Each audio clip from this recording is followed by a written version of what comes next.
Alors, j'ai essayé de comprendre la mentalité de Ronaldo et qu'est-ce qui fait en sorte que cet homme, qui est pourtant un joueur lambda, a réussi à devenir le meilleur du monde. Alors, il faut comprendre que tout réside dans la mentalité. Ronaldo, tout comme tout le monde connaît son histoire, il vient de Madère, etc. Ses parents étaient pauvres, son père était joué dans un club de foot et tout, etc. Mais ce qui a fait la différence entre Ronaldo et les autres, c'est la mentalité. Ronaldo, il n'est pas né avec le talent. Certes, il savait dribbler, il savait courir vite, mais il y a une chose différente qui a fait que pendant 20 ans, il a réussi à rester au top niveau quand même. Parce que là, il a 41 ans, tu vois. Moi, je suis pas fan de lui personnellement. Mais il joue avec la même niaque que quand il avait 18 ans. Il joue avec la même persévérance que quand il avait 18 ans. Et c'est ça que j'admire chez lui. Et je me suis dit, qu'est-ce qui en fait, quelles sont les qualités que cet homme possède et que les autres joueurs n'ont pas? Qu'est-ce qui fait en sorte que celui-là, il soit le meilleur joueur du monde? Bon, on enlève Messi, mais qu'est-ce qui fait en sorte que il va marquer bientôt 1000 buts à 41 ans? Alors j'ai trouvé trois choses. Trois choses qui font que Ronaldo soit Ronaldo. De un, il ne laisse rien au hasard. Il a une mentalité de faire, une discipline de malade. Quand il doit s'entraîner, il va le faire. Il ne fait pas les choses parce qu'il est motivé, mais il fait les choses parce qu'il doit le faire.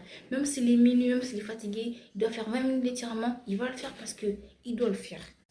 De deux, il voit son corps comme un outil de travail, c'est-à-dire que son corps, c'est comme une voiture de F1. Il donne qu'à son corps des choses qui sont importantes pour qu'il ait la vitesse. Il donne qu'à son corps des choses importantes. Il mange 6 petits repas par jour. Il fait du sport régulièrement. Tout ça pour que son corps reste toujours en bonne forme. Il puisse toujours progresser à quel trophée.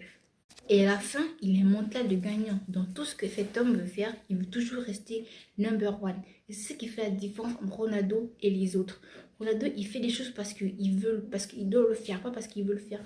Les footballeurs comme Neymar, etc., ils vont, vas-y, un petit Mac de temps en temps, quand ils arrivent à 34, 35 ans, ils abandonnent parce qu'ils profitent de leur famille. Mais Ronaldo, c'est le football 24 heures sur 24.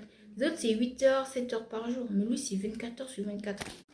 En gros, son secret, c'est vraiment pas la motivation. Son secret, c'est la discipline. C'est-à-dire que lui, il a le courage de faire ce que les autres n'ont pas le courage de faire. Et je me suis dit, comme moi, à 14 ans, je peux appliquer ça dans ma vie de tous les jours. Parce que moi, j'ai un rêve, c'est de devenir une femme d'affaires. De un, il faut la préparation. Il faut connaître le sujet. Il faut connaître mon sujet de business mieux que tout le monde. C'est ce que Ronaldo, il fait. Il s'entraîne tous les jours, tous les jours. Il est le premier à venir, le dernier à partir au centre d'entraînement. Il faut être résilient. Quand tu perds, faut que ce soit un motif de toujours vouloir encore aller plus, travailler pour mon prouver aux autres qui se moquaient de toi que, ah, tu vois, je sais pas ce que tu pensais. Enfin, le personal branding. Ronaldo, il a créé une marque, ça s'appelle CR7. Et moi, je me suis dit, à mon échelle, je peux être sérieuse et résiliente, enfin, et concentrée dans mes projets pour ensuite